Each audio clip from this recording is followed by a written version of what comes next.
ام کلثوم، اور اسے تحریر کیا ہے ثروت نذیر نے۔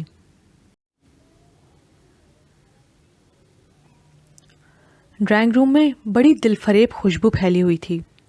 اس نے ڈرائنگ روم میں جھانکا۔ امی، دادی کے ہمراہ وہ خاتون بیٹھی تھیں۔ یہ خوشبو ان خاتون کے وجود کا حصہ تھی، پروقار و نشست و برخاست، دھیمی انداز گفتگو، لباس میں سادگی کے ساتھ ساتھ نفاست اور دلکشی کا حسین امتزاج۔ وہ خاتون بڑی شان و شوکت کی حامل لگ رہی تھیں، مگر ان سب کے باوجود ان کی شخصیت میں کچھ ایسا تھا جو عاجزی اور انکساری کا اظہار کرتا تھا۔ ڈرائنگ روم میں داخل ہونے میں اسے کچھ جھجک سی آ رہی تھی۔ ویسے بھی وہ فطرتاً کم گو اور شرمیلی لڑکی تھی، اجنبی لوگوں سے جلد بے تکلف نہیں ہوتی تھی۔ کچھ ساتھ کے بعد اس نے اپنے اندر ہمت پیدا کی اور کولڈ ڈرنک کے گلاس لے کر اندر چلی آئی۔ السلام علیکم۔ اس نے سلام کرنے کے بعد ٹرے میز پر رکھ دی۔ وہ خاتون اسے دیکھ کر اٹھ کھڑی ہوئی۔ یہ میری بڑی بیٹی ہے، ام کلثوم، مریم نے تعارف کروایا۔ ماشاء اللہ، بہت پیاری بچی ہے۔ انہوں نے ام کلثوم کو اپنے ساتھ لپٹا کر پیار کیا۔ ام کلثوم کو ان کا والہانہ انداز بڑا عجیب سا لگ رہا تھا۔ آواز کے ساتھ ساتھ شکل و صورت میں بھی وہ سحر ہے کہ سننے والے کے ساتھ ساتھ دیکھنے والے بھی کچھ کھو جائے۔ وہ بڑا دل کھول کر ام کلثوم کی تعریف کر رہی تھی۔ ام کلثوم بری طرح چہپ گئی، مگر ساتھ ساتھ وہ حیران بھی تھی۔ بس یہ سب تو اللہ کی عطا ہے، انسان کا اس میں کوئی کمال نہیں۔ دادی اماں رسانیت سے بولیں۔ ام کلثوم خاتون کے سامنے والے صوفے پر بیٹھ گئی۔ اس نے ایک دو بار نظریں اٹھا کر خاتون کی طرف دیکھنا چاہا اور ہر بار انہیں اپنی طرف متوجہ پایا۔ اسے اب وہ خاتون کچھ شناسا معلوم ہو رہی تھیں۔ اسے وہاں بیٹھے بیٹھے الجھن سی ہونے لگی۔ اسے واضح طور پہ محسوس ہو رہا تھا کہ وہ خاتون باتیں تو امی اور دادی سے کر رہی تھی، مگر نظریں مسلسل ام کلثوم کا طواف کر رہی تھیں۔ ام کلثوم چائے بنانے کے بہانے اٹھ کر ڈرائنگ روم سے نکل آئی۔ چائے کی ٹرے تھامے وہ امی بابا کے کمرے کے دروازے کے باہر ہی ٹھنک گئی۔ امی کی پرجوش آواز اس کی سماعت سے ٹکرائی۔ بہت ہی شائستہ اور سلجھی ہوئی خاتون ہے، بیگم رانا مبارک۔ اتنی امیر نوابی خاندان مگر اتنی ہی انکساری ہے۔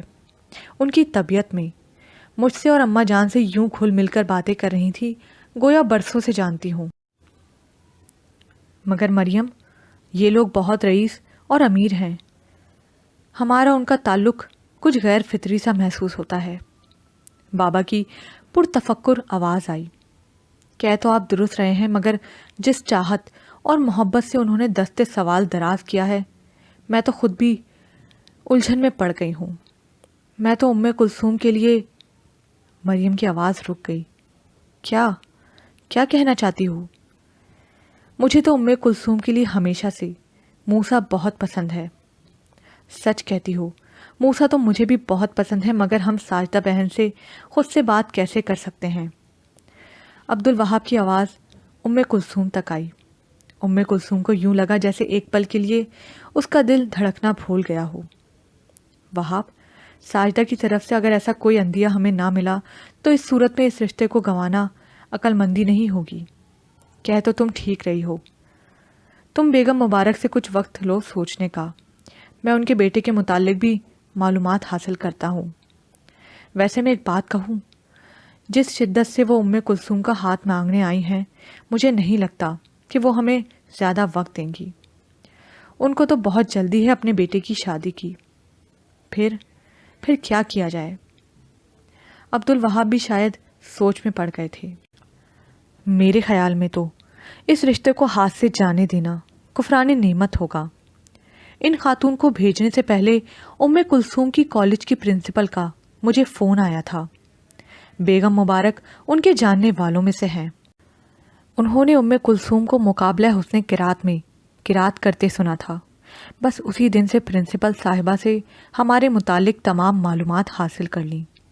پرنسپل صاحبہ ان کی اور ان کے خاندان کی بہت تعریف کر رہی تھی۔ اور موسیٰ، تم جو ابھی ساجدہ کی طرف سے، وہاب ہماری کون سی ایک ہی بیٹی ہے۔ موسیٰ کا رشتہ رقیہ یا زینب سے بھی ہو سکتا ہے، اور پھر اس خاندان میں رشتہ جڑنے سے باقی بچیوں کے لیے اچھا ہوگا۔ آپ کے بعد میرے خاندان میں تو لڑکوں کا جو حال ہے وہ آپ بھی جانتے ہیں، اور میں بھی۔ مریم نے عبدالوہاب کو ہر مسئلے کا بڑا اچھا حل بتا دیا تھا۔ دروازے کے باہر کھڑی ام کلثوم بت کی بن گئی تھی۔ چلو جو اللہ کی مرضی، میں کل ہی ان کے بیٹے کے متعلق تمام معلومات حاصل کرنے کی کوشش کروں گا، اور پھر تم ام کلثوم سے بھی اس کی رضامندی لے لینا۔ عبدالوہاب نے بات کو سمیٹتے ہوئے کہا، ام کلثوم ہماری بیٹی ہے وہاب، اور مجھے آپ کی اور اپنی تربیت پر پورا بھروسہ ہے۔ مریم کی آواز میں بیٹی کے لیے فخر ہی فخر جھلک رہا تھا۔ لیکن مریم، بیٹی کی رضامندی حاصل کرنا ہمارا فرض ہے، اور ام کلثوم کا یہ حق ہمیں ہر حال میں اس کی رضامندی کو مقدم رکھنا ہوگا۔ آپ پریشان نہ ہوں، میں یقیناً اس سے پوچھوں گی، مگر میں یہ بھی جانتی ہوں کہ اس کا جواب میری مرضی کے برخلاف نہیں ہوگا۔ مریم کی آواز میں دنیا جہان کا اعتماد تھا۔ ام کلثوم کو یوں لگا کہ اس بھروسے اور اس امید میں اس کی ساری سوچیں، ساری چاہت، ساری محبت کہیں دفن ہو گئی تھی۔ وہ یوں ہی مرے مرے قدموں سے پلٹ آئی۔ چائے کی ٹرے اس نے کچن میں رکھ دی۔ کمرے میں جاتے ہوئے زینب نے رک کر ام کلثوم کو دیکھا۔ کیا ہوا آپی؟ آپ کی طبیعت تو ٹھیک ہے؟ زینب، میرے سر میں درد سا ہو رہا ہے، پلیز یہ چائے تم اماں اور بابا کے لیے لے جاؤ۔ اس نے بمشکل اپنی روتی ہوئی آنکھیں زینب سے چھپائیں اور اپنے کمرے میں آ گئی۔ وہ چپ چاپ ہاتھ مسلتی ہوئی موسیٰ کے سامنے بیٹھی تھی۔ موسیٰ کے پورے وجود پر ویرانی سی چھائی ہوئی تھی۔ آپ نے بہت جلدی کی، ہمیں موقع ہی نہیں دیا کہ ہم کچھ کر سکتے، موسیٰ بالآخر بولا۔ اس کی آنکھیں بہنے لگیں۔ وہ اس وقت بھی اسی طرح خاموشی سے روئی تھی جب اماں اور دادی نے اس کو اپنے پہلو میں بٹھا کر اس کی مرضی معلوم کرنا چاہی تھی۔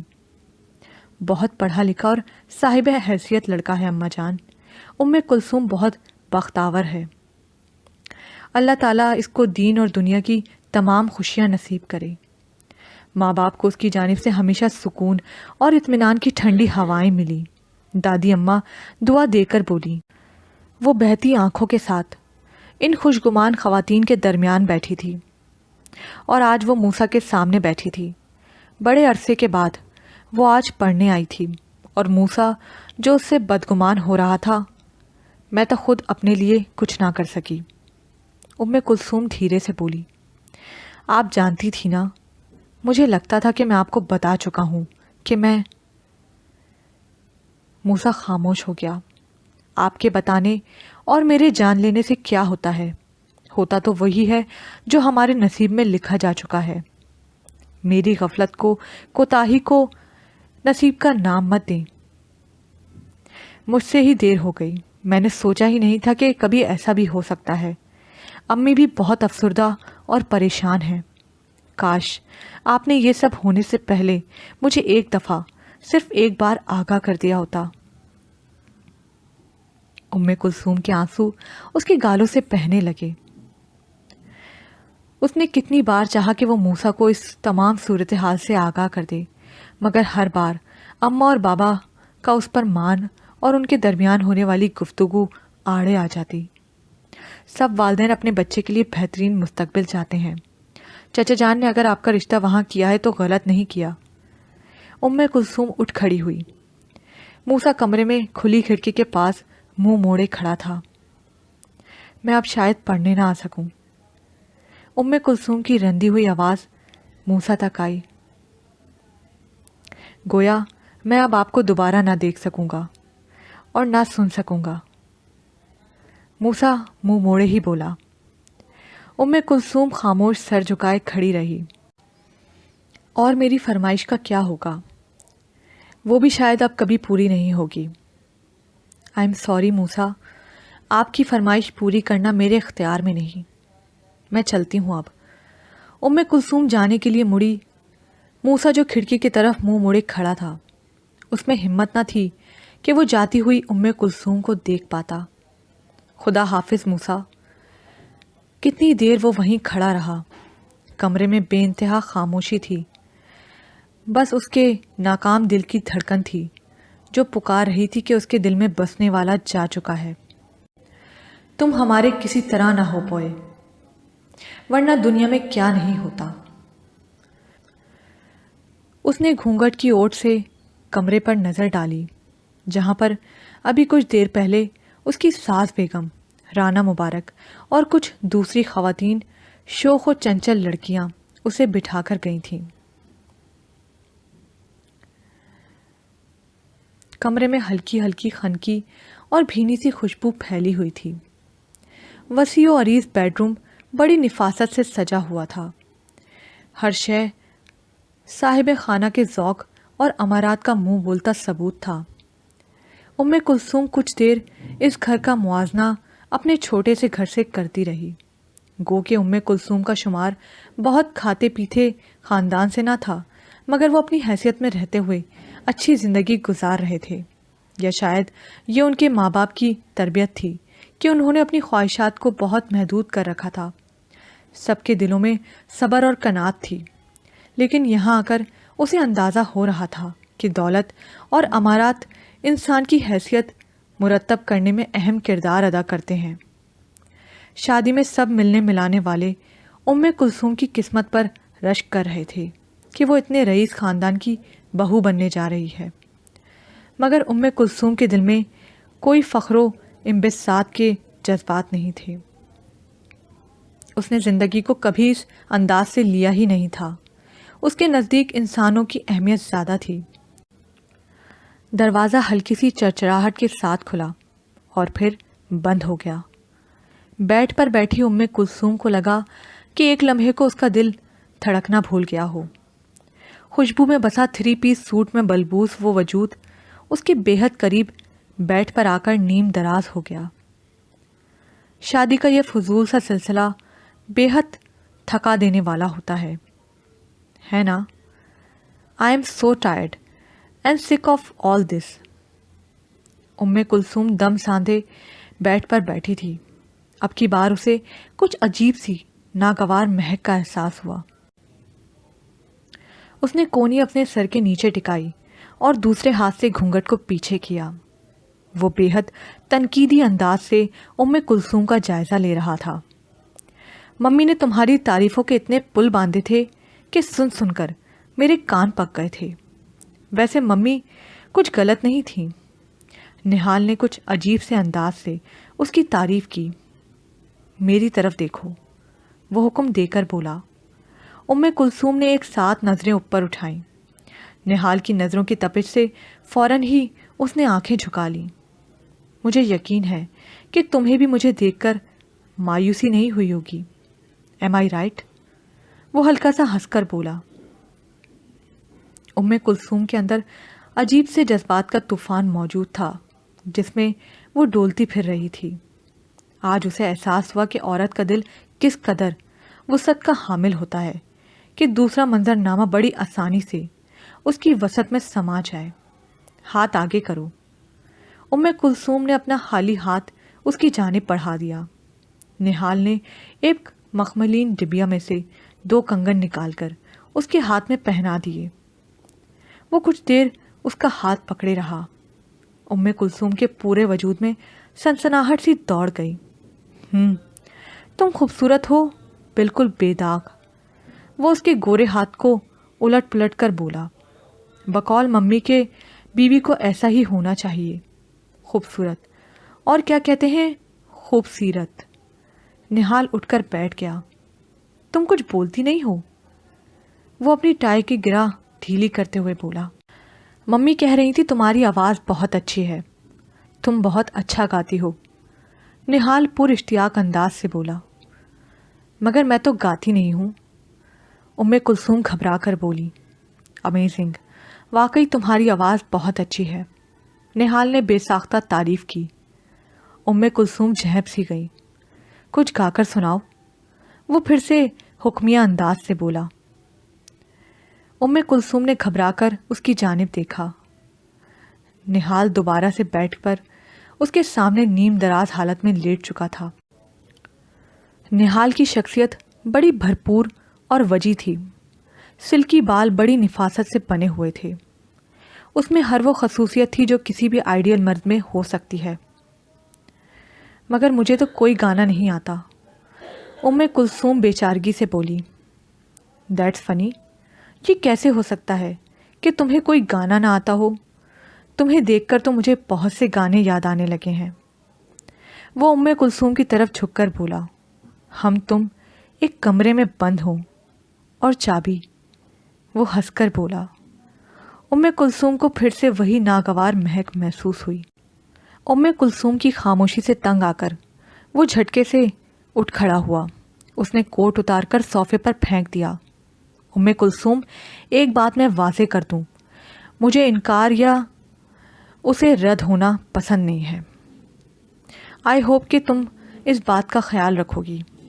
نہال وسیع و عریض ڈریسنگ ٹیبل کے پاس کھڑا بالوں میں برش کرتے ہوئے بولا۔ پھر اس نے پرفیوم نکال کر اپنے اوپر اسپرے کیا۔ کمرے کی فضا میں تیز خوشبو تحلیل ہونے لگی۔ تم اب میری زندگی میں شامل ہو۔ تمہیں میری خواہشات کا احترام کرنا ہوگا اور میں تمہاری خواہشات کا احترام کروں گا۔ وہ کچھ دیر کے بعد دھیمے لہجے میں بولا۔ کلثوم کے دل میں عجب پکڑ دھکڑ ہو رہی تھی۔ تمہاری آواز کی ممی نے اتنی تعریف کی تھی، میں تمہارے منہ سے کچھ سن کر ہی مان سکتا ہوں کہ ممی ٹھیک کہہ رہی ہیں کہ نہیں۔ وہ دوبارہ سے اس کے قریب بیٹھ گیا اور اپنے ہاتھ سے اس کی تھوڑی اونچی کی۔ کلثوم نے آنکھیں بند کر لیں۔ نہال کچھ دیر اس کی لڑزتی پلکوں کے پیچھے چھپے گھبراہٹ کے احساسات کو محسوس کرتا رہا، پھر مسکرا کر اٹھ کھڑا ہوا۔ تم چینج کر لو، اس ہیوی ویٹ لباس کے نیچے یقیناً تمہارا دم گھٹ رہا ہوگا۔ اس نے صوفے پر بیٹھ کر جوتے اور موزے اتارے اور بیڈ روم سلیپرز پہن کر باتھ روم کی طرف جانے لگا۔ جبھی اس کے کان میں کلثوم کی ترنم آواز ٹکرائی۔ دل ہی تو ہے نا سنگ و خشت، درد سے بھر نہ آئے کیوں، روئیں گے ہم ہزار بار، کوئی ہمیں ستائے کیوں۔ نہال مبہوت سا کھڑا اس کی آواز کے سحر میں گم ہو گیا تھا۔ یہ صرف کلثوم کی آواز نہیں تھی، بلکہ کوئی جادوئی منتر تھا جس نے اس کو جکڑ لیا تھا۔ ہاں وہ نہیں خدا پرست، جاؤ وہ بے وفا سہی، جس کو ہو دین و دل عزیز اس کی گلی میں جائے کیوں۔ نہال سحر زدہ سا کلثوم کے پاس آ کر بیٹھ گیا۔ مہمان تمام جا چکے تھے، اب صرف وہ اور بیگم رانا مبارک لاؤنج میں بیٹھی تھی۔ اس نے لاؤنج کے اطراف میں دیکھا۔ یہ بہت بڑا لاؤنج تھا، جدید اور قدیم اشیاء کا امتزاج تھا یہاں۔ ہر چیز میں دلکشی اور نفاست تھی۔ جانتی ہو کلثوم، میں نے یہ لاؤنج اور اس گھر کی ہر چیز کی سجاوٹ پر بہت محنت کی ہے۔ مجھے بہت شوق ہے گھر سجانے کا، اور آج میرا گھر مکمل طور پر سج گیا ہے، تمہارے جیسی خوبصورت اور خوبصیرت بہو پا کر۔ بیگم رانا بڑی محبت سے کلثوم کا حنائی ہاتھ اپنے ہاتھ میں لیا۔ کلثوم نے شرم سے سر جھکا لیا۔ تمہارے کالج کے ہفتہ بزم ادب میں جب میں نے تمہیں قرات کرتے سنا تھا تو مجھے لگا کہ تمہاری آواز نے میرے دل کے تاروں کو چھو لیا ہو۔ تمہاری آواز کی خوبصورتی اور پاکیزگی نے ایسا پرنور حالہ تمہارے گرد کھینچ دیا تھا کہ ایک لمحے کو مجھے یوں لگا کہ ساری کائنات میں صرف تم اور تمہاری آواز جو کہہ رہی ہے کہ تم اپنے رب کی کون کون سی نعمتوں کو جھٹلاؤ گے۔ کلثوم نے حیرانی سے اب اس شفیق خاتون کی جانب دیکھا۔ بیٹی، میں تمہیں کچھ بتانا چاہتی ہوں۔ نہال مبارک میرا اکلوتا بیٹا ہے۔ تم دیکھ رہی ہو اس گھر کو میں نے بہت محنت سے بنایا ہے۔ اسی طرح میں نے نہال کی پرورش بڑی محنت اور لگن سے کی ہے۔ نہال کے والد سرکاری ملازم تھے اور اس کے ساتھ ساتھ ہماری جدی پشتی زمینیں بھی تھیں۔ اللہ کا بہت کرم رہا ہم پر، ہم نے نہال کی ہر فرمائش پوری کی۔ بہت ذہین اور لائق بچہ تھا، یہ ہر کلاس میں اول پوزیشن ہولڈر رہا۔ نمبر 2 پر آنا تو اس نے سیکھا ہی نہیں تھا۔ اس کی ذہانت کو دیکھ کر میں اور نہال کے والد بہت خوش اور مطمئن ہوئے کہ اکلوتا بیٹا ہونے کی وجہ سے اور دولت کے باوجود وہ پڑھائی کو نظر انداز نہیں کرتا، لیکن ہمیں اندازہ نہیں تھا کہ اس کی زندگی میں کیا چیز نظر انداز کر بیٹھے تھے۔ مذہب اور دین سے ہم نے اس کو دور کر دیا۔ مشنری اسکولوں میں پڑھنے اور میرے اور مبارک صاحب کے اکثر بیرونی دوروں پر رہنے کی وجہ سے ہم اس کے اندر اپنے دین کا اصل شعور اور علم پیدا نہ کر سکے۔ جب مجھے اس بات کا اندازہ ہوا تو بہت دیر ہو چکی تھی۔ وہ بہت اچھا شہری ہے، بہت قابل سرکاری افسر ہے، مگر وہ اچھا مسلمان نہیں ہے۔ کلثوم معاف دماغ کے ساتھ بیگم رانا کی باتیں سن رہی تھی۔ اب اگر میں اسے نماز پڑھنے کے لیے کہتی ہوں تو وہ ہنس کر میری بات ٹال دیتا ہے اور کہتا ہے کہ یہ میرا اور میرے اللہ کا معاملہ ہے۔ کلثوم کا سانس رک سا گیا۔ ان کے گھر میں تو سوال ہی پیدا نہ ہوتا تھا کہ کوئی نماز میں کوتاہی کر جائے۔ میں اسے شراب پینے سے منع کروں تو اسے ناگوار لگتا ہے۔ وہ کہتا ہے کہ کسی کا حق غصب کرتا اسے زیادہ وہ بڑا گناہ ہے۔ بیگم رانا کی آواز رندھنے لگی اور کلثوم کو یوں لگا کہ کسی نے اس کو آنسوؤں کے سمندر میں دھکا دے دیا ہو۔ میں اگر اسے بیگم رانا رک گئی۔ میں جانتی ہوں تم اس کو راہ راست پر لے آؤ گی۔ اب میری ساری امیدیں تم سے وابستہ ہیں۔ کلثوم، میں اپنے رب کے ہاں سرخرو ہونا چاہتی ہوں۔ نواب صاحب کے گزر جانے کے بعد مجھے شدت سے اس بات کا احساس ہوا کہ مجھ سے نہال کے معاملے میں بہت بھول ہو گئی۔ کلثوم کے پاس کہنے کے لیے کچھ نہ تھا۔ وہ چپ چاپ سر نہاڑے ہوئے بیٹھی رہی۔ کلثوم کو چند ہی روز میں اندازہ ہو گیا کہ نہال کی شخصیت میں بڑی شدت ہے۔ اپنی بات منوانا اور انکار سننا اسے پسند نہیں۔ اس کے ساتھ ساتھ وہ آزاد فطرت کا مالک تھا، ماڈرن اور لبرل خیالات کا پاورد، اور ان خیالات کے اظہار میں وہ بالکل نہیں شرماتا تھا۔ صرف بیگم رانا مبارک ہی تھی جن کا وہ کچھ لحاظ کرتا تھا۔ ناشتے کی میز پر وہ بڑے والہانہ انداز سے کلثوم کو دیکھ رہا تھا۔ کلثوم کو اپنی ساس کی موجودگی میں نہال کا یوں دیکھنا عجیب سا شرمسار کر رہا تھا۔ ویسے ممی، میں مان گیا آپ کی پسند کو۔ آپ پر اپنی زندگی کی سب سے اہم ذمہ داری ڈال کر میں کافی ڈر رہا تھا۔ اس نے جوس کا گلاس لبوں سے لگایا۔ چلو شکر ہے تمہیں کلثوم پسند آئی، اور ویسے بھی میری جان، رشتے تو اللہ کی طرف سے طے کیے گئے ہوتے ہیں، ہم تو بس ان کی تلاش کرتے ہیں۔ بیگم رانا محبت سے بولی۔ یہ سب تو پرانی دقیانوسی باتیں ہیں، یہ تو محض ایک اتفاق ہے۔ آپ نے کون سا کلثوم کو میرے لیے تلاش کیا؟ نہال بیزار سا ہو کر بولا۔ کلثوم نے حیرانی سے نہال کی جانب دیکھا۔ اللہ تعالیٰ چاہتا تھا کہ تمہارا رشتہ یہاں ہو۔ انہوں نے بیگم متین کو وسیلہ بنایا۔ ان کے اصرار پر کلثوم کے کالج گئی تھی، وہیں پر مجھے اپنے ہونے والی بہو نظر آ گئی۔ بیگم رانا بدستور شائستگی سے بولی، اور اگر یہ خاتون شادی شدہ ہوتی، 2-3 بچوں کی اماں جان ہوتی تو آپ کیا کرتی؟ نہال ہنس کر بولا۔ کلثوم کے گال شرم سے سرخ ہو گئے۔ اوفو، کیا فضول بول رہے ہو؟ کلثوم کا اور تمہارا رشتہ ہونا اللہ کی طرف سے ہے۔ بیگم رانا کلثوم کی خاموشی سے ذرا گھبرا کر سختی سے بولی۔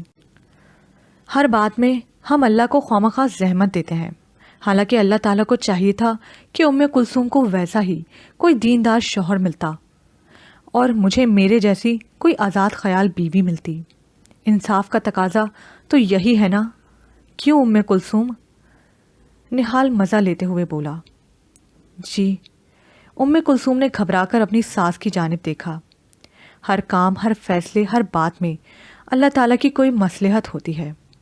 بیگم رانا نے رسانیت سے بات کو سمیٹا۔ بس جب کچھ سمجھ میں نہیں آئے تو اسے اللہ کی مصلحت کا نام دے دیا جاتا ہے۔ نہال جوس کا گلاس ختم کرتے ہوئے بولا۔